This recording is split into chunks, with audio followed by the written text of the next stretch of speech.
আজকের চিংড়ির ঝালের রেসিপি আপনারা খুব সহজেই বানিয়ে ফেলতে পারবেন। চলুন শেয়ার করি তাহলে। কড়াইতে দিয়েছি সর্ষের তেল, তাতে ফোড়ন দেবো একটুখানি গোটা জিরে, আর ফোড়নটা ফুটে উঠলে তাতে দিয়ে দেবো একটা বড় সাইজের পেঁয়াজ কুচি। পেঁয়াজটা একটু নেড়ে চেড়ে দেবো আর নরম হওয়ার অপেক্ষা করব। পেঁয়াজ কুচি দেওয়ার পরে একটা টমেটো কুচি দিয়ে দেব। টমেটোটা এবার নরম হওয়ার অপেক্ষা করব। নরম হয়ে গেলে খুন্তি দিয়ে একটু ঘেঁটে দেব যাতে পেঁয়াজের সাথে মিশে যায়। এবার দিয়ে দেব অল্প রসুন বাটা আর আদা বাটা, হাফ চামচ মতো করে দিয়েছি, অর্থাৎ হাফ চামচ আদা বাটা আর হাফ চামচ রসুন বাটা। এবার মশলাটা বেশ কিছুক্ষণের জন্য কষিয়ে নেব। মশলাটা কষানো হয়ে গেলে দিয়ে দেব পরিমাণ মতো নুন, হলুদ গুঁড়ো, হাফ চামচ জিরে গুঁড়ো আর হাফ চামচ লঙ্কা গুঁড়ো। তার সাথে দিয়ে দেবো একটা কাঁচা লঙ্কা, আর তারপরেই দিয়ে দেবো চিংড়ি মাছগুলো।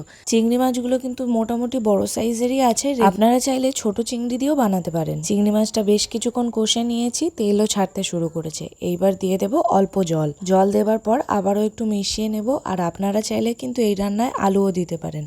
এবার ঝোলটা একটু ফোটার অপেক্ষা করব।